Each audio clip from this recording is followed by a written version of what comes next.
আমি আজকের এই প্রচার বাণীটি শুরু করার পূর্বে দুইটি ছোট্ট সন্তানের ইন্টারভিউ নিয়েছিলাম এবং তারা যে বিষয়ে প্রকাশ করেছে আর সেটি উপস্থাপন করেই শুরু করতে চাই। আর আমি প্রথমে একজন ছোট্ট সন্তানের কাছে গেলাম, আর ছেলে সন্তান, আর এই ছেলে সন্তানকে বললাম কি বাবা, বলো তো কে তোমাকে সব থেকে বেশি ভালোবাসে, তোমার পিতা নাকি তোমার মাতা, অর্থাৎ তোমার মা নাকি তোমার বাবা? আর এই ছেলে সন্তানটি আর সঙ্গে সঙ্গে উত্তর দিল, বলল আমার মা আমাকে সব থেকে বেশি ভালোবাসে। আমি বললাম কেন তোমার কাছে মনে হয় যে তোমার মা তোমাকে বেশি ভালোবাসে? এবং যে সময় এই প্রশ্ন করলাম আর সেই সময় এই ছোট্ট সন্তান আমাকে উত্তর দিল, বলল আমার মা আমার সঙ্গে সময় কাটায়, আমাকে খেলতে নিয়ে যায়, আমাকে স্কুলে নিয়ে যায়, আমাকে খাইয়ে দেয়, আমাকে গোসল করিয়ে দেয়, তাই মা আমাকে সব থেকে বেশি ভালোবাসে। ঈশ্বরের সন্তানেরা, আমি তারপর রওনা হলাম আরেকজন ছোট্ট কন্যার কাছে এবং ছোট্ট কন্যার কাছে বলছি, বলো তো মা, কে তোমাকে সব থেকে বেশি ভালোবাসে? আর ছোট্ট কন্যাটি একটি ব্যতিক্রম উত্তর আমাকে দিয়েছিল আর বলেছিল যে আমার বাবা আমাকে সব থেকে বেশি ভালোবাসে। আমি বললাম কেন মা তোমার কাছে মনে হয় যে তোমার বাবা তোমাকে সব থেকে বেশি ভালোবাসে? আর ছোট্ট কন্যা এই কথা আমার কাছে প্রকাশ করলো, বলল আঙ্কেল, আপনি জানেন আমার যে জিনিসটি পছন্দ হয় আর আমার বাবা বাজার থেকে সেই জিনিসটি কিনে আনে, এবং আমি যা খেতে চাই বাবাকে বলি আর বাবা সেটি কিনে আনে, বাবা ক্রয় করে দেয়। আমি বললাম আর কোনো বিষয়? আর ছোট কন্যাটি বলল শুধু আঙ্কেল তা নয়, তুমি জানো যে সময় আমার ঘুম আসে না আর বাবা সেই সময় আমার মাথার কাছে বসে আমার মাথায় হাত বুলিয়ে দেয় এবং ঘুম পাড়ানি গান শুনিয়ে আমাকে ঘুম পাড়িয়ে দেয়। ঈশ্বরের সন্তানেরা, একজন সন্তানের জীবনে পিতা এবং মাতা প্রত্যেকের ভূমিকা রয়েছে। একজন সন্তান হিসাবে আমরা মায়ের ভালোবাসা হয়তো আমরা দেখতে পারি। মা যেহেতু পরিবারে দীর্ঘ সময় থাকেন, তাই সন্তান খুব সহজে মায়ের ভালোবাসা দেখতে পারে। কিন্তু পিতা যদিও তাকে ভালোবাসে, কিন্তু অনেক সময় পিতার যে ভালোবাসা আর এটি ব্যাকডোরে থেকে যায়। তাই আজকে আমি যে বিষয় নিয়ে কথা বলতে চলেছি আর সেটি হচ্ছে পিতার ভালোবাসা। আমি আবারও বলছি, পিতার ভালোবাসা। এবং একজন গায়ক আর তিনি একটি গান গাইলেন, যে গানটির কথা ছিল এমনই, পিতা মানে হাজার বিকেল আমার ছেলেবেলা, পিতা মানে রোজ দুপুরে পুতুল পুতুল খেলা, পিতার কাছে হই না কালো আমি কোনোদিনই, পিতা আমায় আদর করে ডাকে সোনামণি। অর্থাৎ পিতার সঙ্গে প্রতিটা সন্তানের ছেলেবেলা জড়িত রয়েছে এবং পিতা তার সন্তানকে আলিঙ্গন করে থাকে, সন্তানের বায়না সে পূরণ করে থাকে এবং সন্তান লম্বা হোক, খাটো হোক, রোগা হোক, দেখতে কুৎসিত হোক, কিন্তু পিতার কাছে এটির কোনো পার্থক্য থাকে না। পিতা শুধু অনুভব করে সে আমার সন্তান। তাই পিতার সন্তান হিসাবে যেমনই হোক, আর সে তাকে সেই ভালোবাসা প্রকাশ করে থাকে। ঈশ্বরের সন্তানেরা, পিতা অনেক সময় না খেয়ে সে সন্তানকে খাইয়ে থাকে, কিন্তু সন্তানেরা এটি হয়তো উপলব্ধি করতে আমরা অনেক সময় ব্যর্থ হই। মা আর তিনি পরিবারে অবস্থান করেন, আর পিতা প্রত্যুষে ওঠেন এবং ঘুম থেকে উঠেই তিনি রওনা হন কোথায়? জীবিকা নির্বাহের তাগিদে, যেন সন্তানের মুখে, স্ত্রীর মুখে খাদ্য তুলে দিতে পারে। আর পিতা হিসাবে সে খুব প্রত্যুষে রওনা করেন, কাজ করেন এবং সারাদিন কত কষ্ট করে, কত পরিশ্রম করে তারপরে সন্তানের মুখে সে খাবার তুলে দেয়।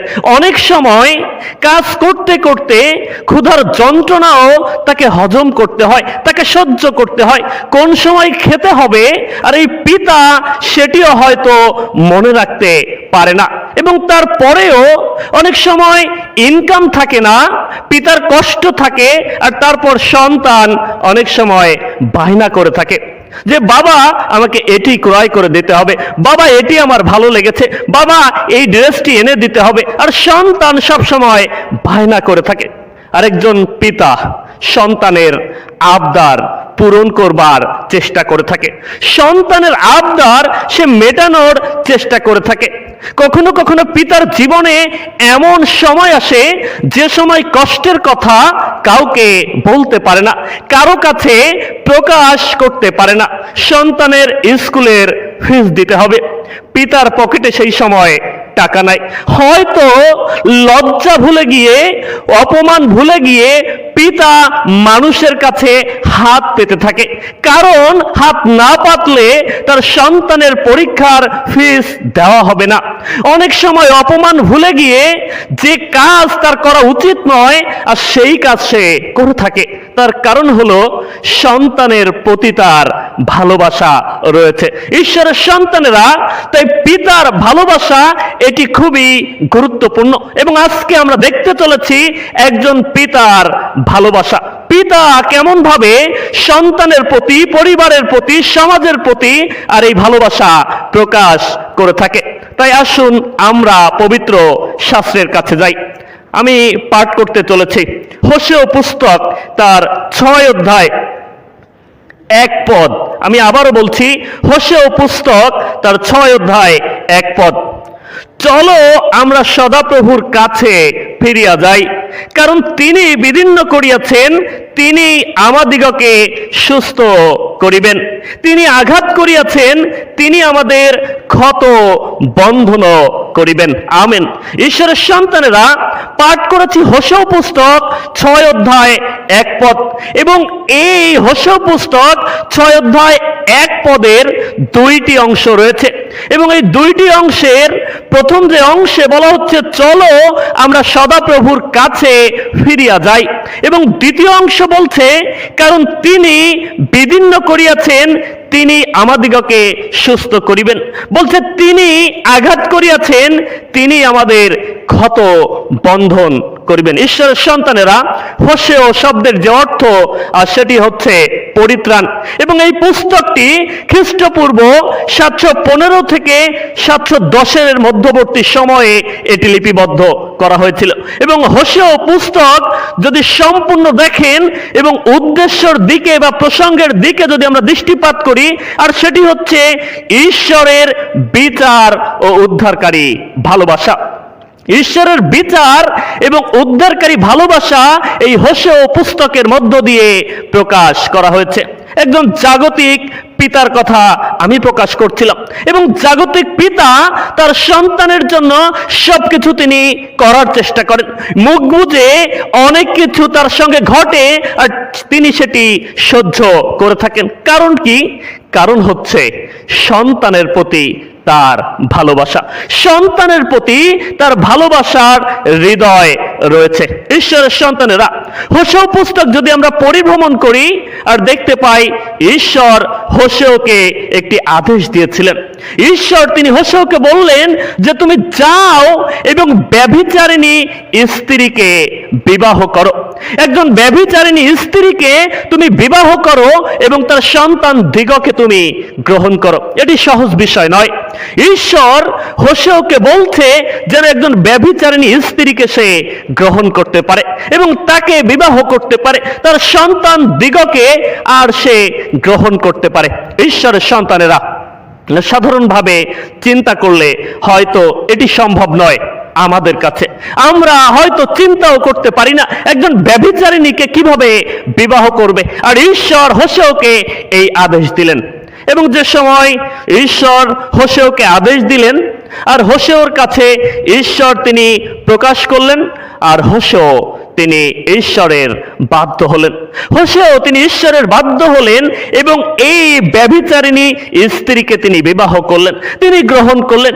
কিন্তু এটি শেষ বিষয় নয়, হোশেয়র জীবনে এটি সমাপ্তের বিষয় নয়। কিন্তু হোশেয় তার জীবন যদি আমরা দেখি, পরবর্তীতে আমরা দেখতে পাই একবার নয়, দুইবার নয়, কিন্তু একাধিকবার এই ব্যভিচারিণী স্ত্রী হোশেওকে প্রত্যাখ্যান করে সে পরপুরুষের সঙ্গে চলে গিয়েছে। হোশেওকে প্রত্যাখ্যান করে সে পরপুরুষের সঙ্গে চলে গিয়েছে। ঈশ্বরের সন্তানেরা, আর যে সময় এই ঘটনা হোশের জীবনে বারবার ঘটছে, আর ঈশ্বর হোশেওকে এই কথা বলছে যে তুমি তোমার স্ত্রীকে ফিরিয়ে আনো। আর হোশেওর স্ত্রীর নাম ছিল গোমর।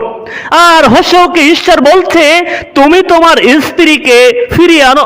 এটি আরো কত কষ্টকর বিষয়, এটি আরো কত অসহ্য বিষয়, এটি আরো কত যন্ত্রণার বিষয়, এটি আরো কত সমস্যার বিষয় যে আবার সেই ব্যভিচারিণী স্ত্রীকে ঈশ্বর তিনি ফিরিয়ে আনতে বলছেন। ঈশ্বর বলছে সেই স্ত্রীকে তুমি ফিরিয়ে আনো।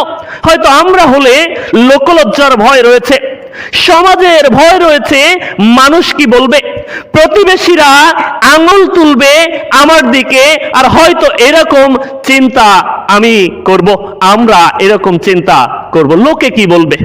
ঈশ্বরের সন্তানেরা, আর হোশেও তিনি ঈশ্বরের বাধ্য হলেন।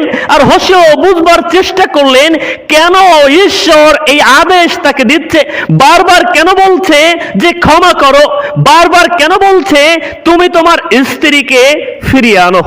ঈশ্বরের সন্তানেরা, আসলে হোশেও পুস্তকটি একটি রূপক অর্থে প্রকাশ করা হয়েছে। এই পুস্তকটি একটি রূপক অর্থে প্রকাশ করা হয়েছে এবং হোশেওর যে স্ত্রী গোমর, আর এই গোমর হলো ইসরায়েল জাতির প্রতিচ্ছবি।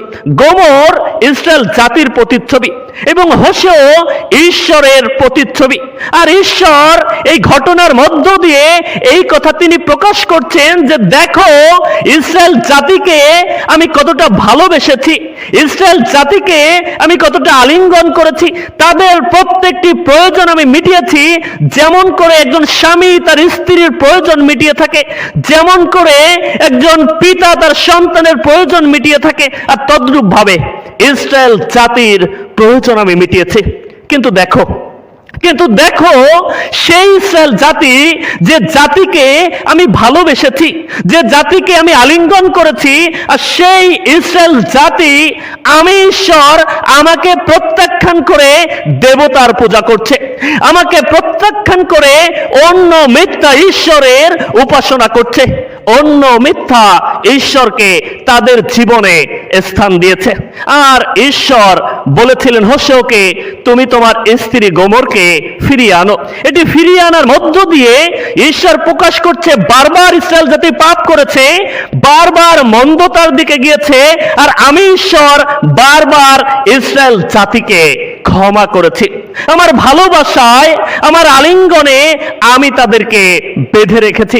যেমন করে একজন পিতা তার সন্তানকে ভালোবেসে থাকে, যেমন করে একজন পিতা তার সন্তানের প্রতি ভালোবাসা প্রকাশ করে থাকে, আর আমি ঈশ্বর এটি করেছি।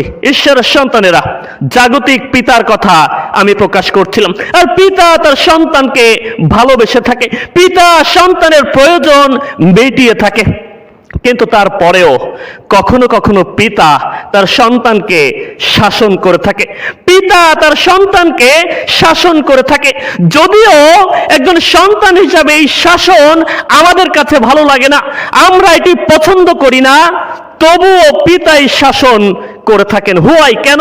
তার কারণ সন্তান যেন বিপথে চলে না যায়, সন্তান যেন জীবনে প্রতিষ্ঠিত হতে পারে, সন্তান যেন তার লক্ষ্যের অভিমুখে যেতে পারে, সন্তান যেন একটি ভালো জায়গায় যেতে পারে, পিতার হৃদয় যেন আনন্দিত হয়, পিতা হৃদয়ে যেন আনন্দ উপভোগ করতে পারে। তাই সন্তানকে পিতা মাঝে মাঝে শাসন করে থাকে। আর ইসরায়েল জাতি যে সময় বিপথে গিয়েছে, বারবার ঈশ্বরকে প্রত্যাখ্যান করেছে, আর ঈশ্বরও তিনিও ইসরায়েল জাতিকে শাসনে এনেছেন, শাসনের মধ্য দিয়ে ফিরিয়ে আনার চেষ্টা আকাঙ্ক্ষা তিনি প্রকাশ করেছেন।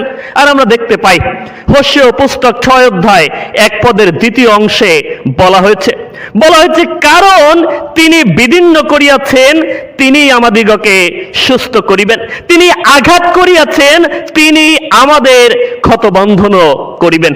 ঈশ্বর পিতা তিনি বিদীর্ণ করিয়াছেন, তিনি আঘাত করিয়াছেন, এবং তিনি পিতা হিসাবে সন্তানের ক্ষত আবার বন্ধন করেন, তিনি আরোগ্যতা প্রকাশ করে থাকেন। ঈশ্বরের সন্তানেরা, গীত সংহিতা 50-22 গীত যদি আমরা দেখি, আর সেখানে লেখা আছে, তোমরা যাহারা ঈশ্বরকে ভুলিয়া যাইতেছ, ইহা বিবেচনা করো, পাছে আমি তোমাদিগকে বিদীর্ণ করি আর উদ্ধার করিবার কেহ না থাকে।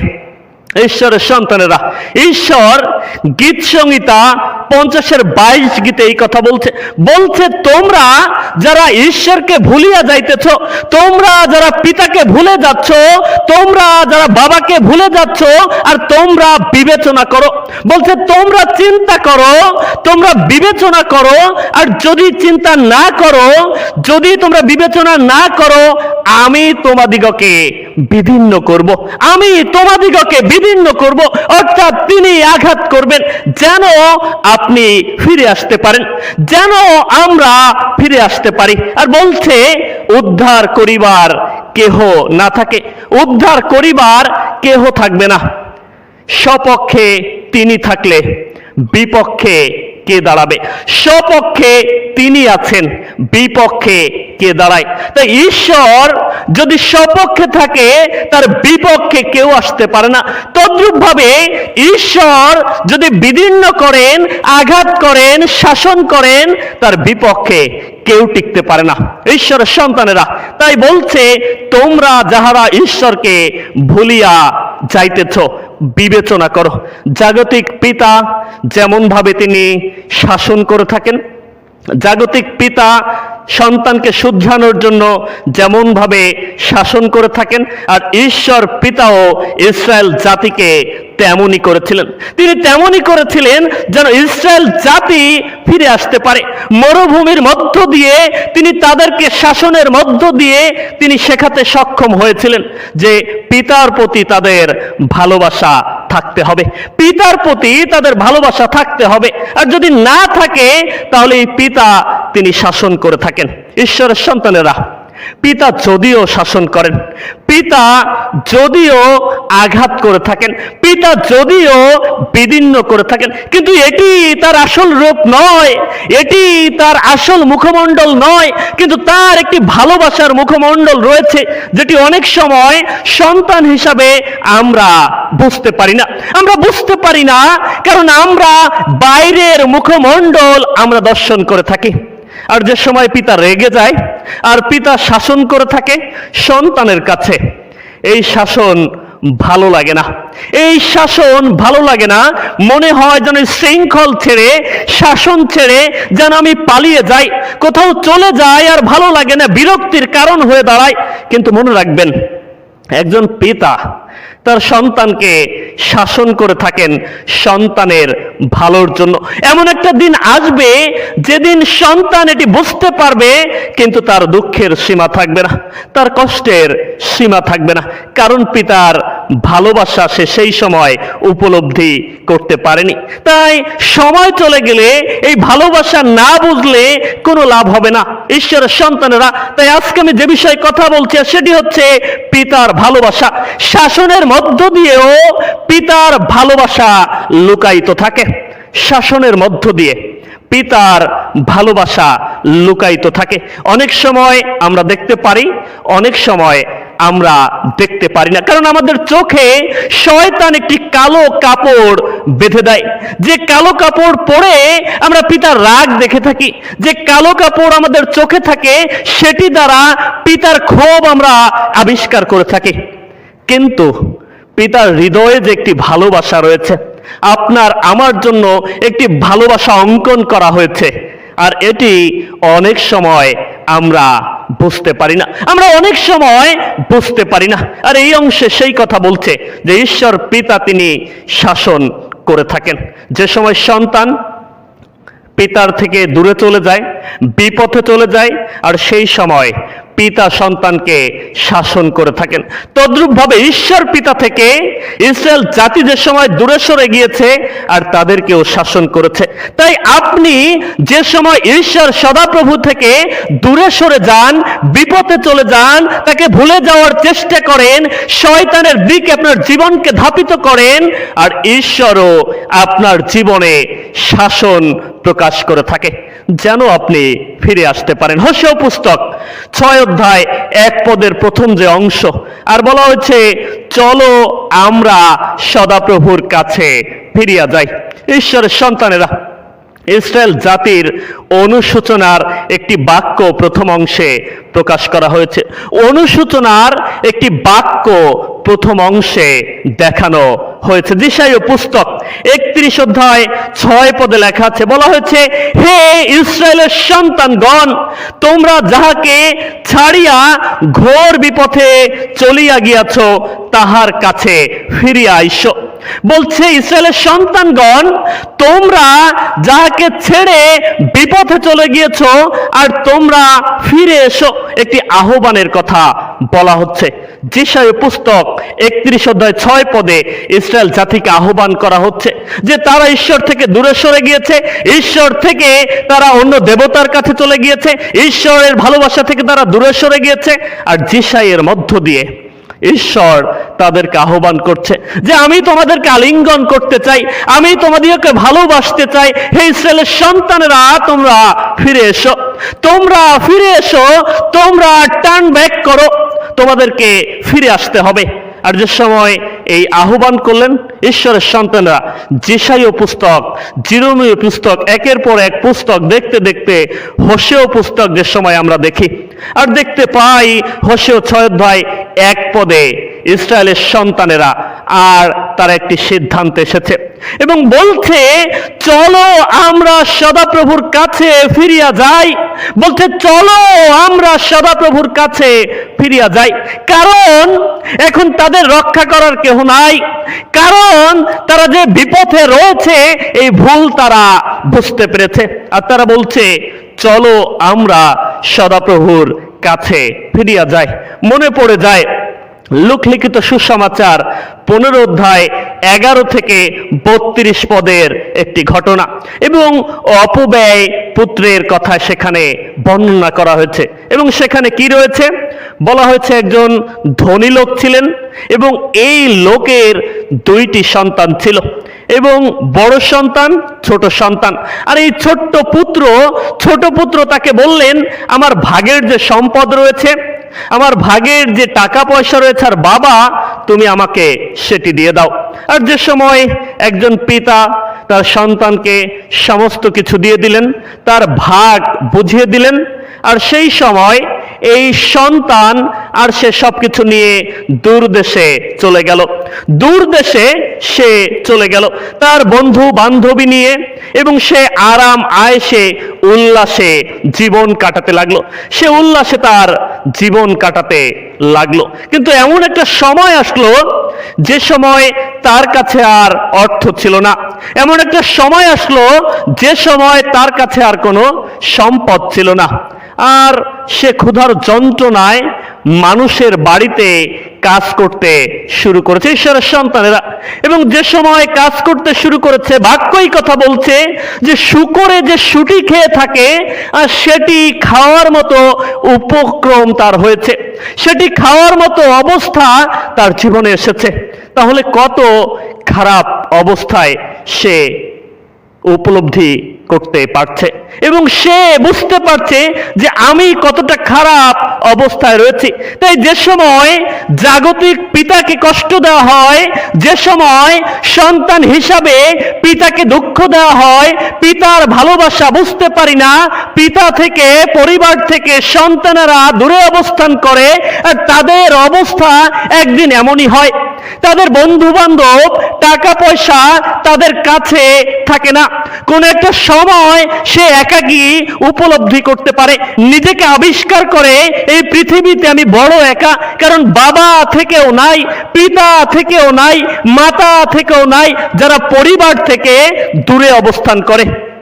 আর এই সন্তান সে তার পরিবার থেকে দূরে অবস্থান করছে, সে তার পিতার থেকে দূরে অবস্থান করছে এবং শুকুরে যে খাবার খায় আর সেটি খাবার মতো তার অবস্থা হয়েছে। কি খারাপ অবস্থার মধ্য দিয়ে তার দিন যাচ্ছে ঈশ্বরের সন্তানেরা। আর এমন সময় তার হৃদয়ে ঈশ্বর তিনি কথা বললেন। ঈশ্বর সেই সন্তানের হৃদয়ে কথা বললেন এবং সন্তানের উপলব্ধি আসছে। সন্তান চিন্তা করছে, আমার বাবার বাড়িতে এত খাদ্য রয়েছে, আমার পিতার গৃহে এত দাস দাসী রয়েছে, আর আমি সেই পিতার সন্তান হয়ে অনাহারে এখানে মরছি, অনাহারে ক্ষুধার যন্ত্রণায় আমি কষ্ট পাচ্ছি। শুকরে যে শুটি খায় আর সেটি গ্রহণ করার জন্য আমি প্রাণপণ করছি, ক্ষুধার যন্ত্রণায় আমি কায়িক পরিশ্রম করছি। আর সন্তানের হৃদয়ে সেই অনুশোচনার আত্মা কাজ করছে। পবিত্র আত্মা, ঈশ্বরের আত্মা সেই সন্তানের হৃদয়ে কথা বলেছে। এবং যে সময় এই সন্তানের হৃদয়ে ঈশ্বর কথা বলেছেন আর তিনি একটি সিদ্ধান্তে পৌঁছানোর জন্য চিন্তা করেছেন। আর এই সন্তান আর সে চিন্তা করছে যে আমি আমার পিতার কাছে ফিরে যাব, আমি আমার পিতার কাছে ফিরে যাব এবং গিয়ে বলবো, বাবা, আমি তোমার বিরুদ্ধে এবং স্বর্গের ঈশ্বরের বিরুদ্ধে আমি পাপ করেছি, তুমি আমাকে ক্ষমা করো। আর এই সন্তান এই সিদ্ধান্তে পৌঁছালেন। আর পিতা তিনি অনেক দিন আগ্রহের সঙ্গে অপেক্ষায় রয়েছেন। তিনি অপেক্ষায় রয়েছেন যে ছেলেটি হারিয়ে গিয়েছিল সেই ছেলেটির পথ তিনি চেয়ে রয়েছেন। অনেক সময় সন্তানেরা যে সময় বিপথে চলে যায়, পিতাকে মাতাকে ছেড়ে চলে যায়, আর পিতা মাতা হিসাবে আমরা অপেক্ষায় থাকি। পিতা তিনি অপেক্ষায় রয়েছে কোন সময় আমার সন্তান এই পথ দিয়ে আসবে এবং আমি আমার দুই হাত দিয়ে আমার সন্তানকে আলিঙ্গন করব। ঈশ্বরের সন্তানেরা এমনই একটা অবস্থা। আর যে সময় পিতা তিনি পথের দিকে তাকিয়ে অবস্থান করছেন যে কোন সময় আমার সন্তান ফিরে আসবে, আর সেই রাস্তা দিয়ে সন্তান সে আসতে শুরু করেছে, সন্তান সে আসতে শুরু করেছে এবং দূর থেকে পিতা যে সময় দেখছে তার সন্তান তার দিকে আসছে আর পিতা আর সহ্য করতে পারেনি, সঙ্গে সঙ্গে দৌড় দিয়ে সেই সন্তানকে পিতা আলিঙ্গন করে ধরেছে। সন্তানকে পিতা তিনি আলিঙ্গন করে ধরেছে আর সন্তান বলছে, বাবা, আমি তোমার বিরুদ্ধে এবং স্বর্গের ঈশ্বরের বিরুদ্ধে আমি পাপ করেছি, তুমি আমাকে ক্ষমা করো। ঈশ্বরের সন্তানেরা, সন্তান যে সময় পিতার কাছে এসেছে আর বাবা যে সময় তাকে আলিঙ্গন করেছে, পিতা তার ভালোবাসা প্রকাশ করেছে, পিতা তার ভালোবাসা প্রকাশ করেছে।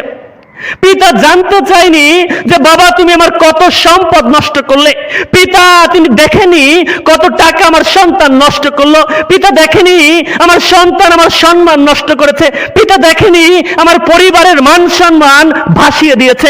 কিন্তু পিতা সে উপলব্ধি করেছে যে সন্তান আমার হারিয়ে গিয়েছিল, আজকে সেই সন্তানকে আমি ফিরে পেয়েছি, আজকে সেই সন্তানকে আমি পেয়েছি, যার জন্য পিতা তার সন্তানকে আলিঙ্গন করলো। শুধু আলিঙ্গন করলো না, এবং বাড়ির যে ভালো খাদ্য রয়েছে সেই খাদ্যে তাকে তৃপ্ত করলো, তার প্রয়োজনীয় যাহা কিছু ছিল আর তাহা কিছু দিল, তার হাতে অঙ্গুরি দিল, পায়ে পাদুকা দিল। একটি সুন্দর সুসজ্জিত অবস্থায় পিতা তার সন্তানকে ফিরিয়ে আনলো। ঈশ্বরের সন্তানেরা, ঈশ্বর পিতা তিনিও অপেক্ষমান রয়েছে। ঈশ্বর পিতা তিনি অপেক্ষমান রয়েছে যে তাকে যারা বিশ্বাস করে সেই বিশ্বাসী সন্তানেরা, ঈশ্বর পিতা যাদেরকে ভালোবাসে সেই মনের মতো সন্তানেরা, ঈশ্বর পিতা যাদেরকে আলিঙ্গন করেন সেই সন্তানেরা যারা ঈশ্বর থেকে দূরে জীবনযাপন করছে, যারা ঈশ্বরকে ভুলে বিপথে জীবনযাপন করছে। আর ঈশ্বর পিতা চান যেন তারা ফিরে আসতে পারে, যেন তারা ঈশ্বর পিতার কাছে ফিরে আসতে পারে এবং পিতা হিসাবে যেন ঈশ্বর তাদেরকে আলিঙ্গন করতে পারে। সেই দিন ইসরায়েল জাতি এই কথা বলেছিল, চলো আমরা সদাপ্রভুর কাছে ফিরিয়া যাই। কারণ তাদের হৃদয়ে অনুশোচনা এসেছিল, তাদের হৃদয়ে ঈশ্বর কথা বলেছিল আমাদের এখন ফিরে যেতে হবে, কারণ আর কোনো উপায় নাই, অনেক দূরে আমরা চলে এসেছি, ঈশ্বর পিতার কাছে ফিরে যেতে হবে। সেই অপবায় পুত্র সেও উপলব্ধি করেছিল যে আমাকে ফিরে যেতে হবে। আমি জানি না আপনি কি রূপে দিন যাপন করছেন ঈশ্বরের সন্তানেরা, আমি জানি না আপনার পরিবারের অবস্থা কি, কিন্তু আমি এতটুকু জানি, যদি আপনি ঈশ্বর থেকে দূরে অবস্থান করে থাকেন, আপনি যদি আপনার জাগতিক পিতা থেকে দূরে অবস্থান করে থাকেন, ঈশ্বরের বাক্য আজকে আপনার সঙ্গে কথা বলছে। ঈশ্বরের বাক্য বলছে যে আপনাকে ফিরে আসতে হবে। ঈশ্বরের বাক্য বলছে আপনাকে টার্ন ব্যাক করতে হবে। যদি আপনি ফিরে আসতে পারেন, যদি আপনি মন্দতাকে বাই বলতে পারেন, প্রত্যাখ্যান করতে পারেন এবং পিতার সম্মুখে উপস্থিত হতে পারেন, আর ঈশ্বর পিতা তিনি অপেক্ষায় রয়েছে। ঈশ্বর পিতা তিনি প্রস্তুত রয়েছেন কোন সময় তার সন্তানেরা ফিরে আসবে, কোন সময় তার সন্তানেরা তার নির্দিষ্ট পথ দিয়ে ফিরে আসবে এবং তিনি আলিঙ্গন করবেন এবং স্বর্গরাজ্যে অনেক আনন্দ হবে ঈশ্বরের সন্তানেরা। তাই আজকে এই বাক্যের মধ্য দিয়ে আমি কথা প্রকাশ করতে চাই, পিতা তার সন্তানকে ভালোবেসে থাকেন, সন্তানের মুখের দিকে তাকিয়ে সমস্ত কিছু তিনি করে থাকেন। পিতা তার সন্তানকে ভালোবেসে সমস্ত পদক্ষেপ তিনি নিয়ে থাকেন। তাহলে আমাদের জাগতিক পিতা যেমন ভালোবাসেন, তদ্রূপভাবে ঈশ্বর পিতাও আমাদেরকে ভালোবাসেন। ঈশ্বর পিতা তার থেকে অধিক ভালোবাসা আমাদেরকে দিয়ে থাকেন।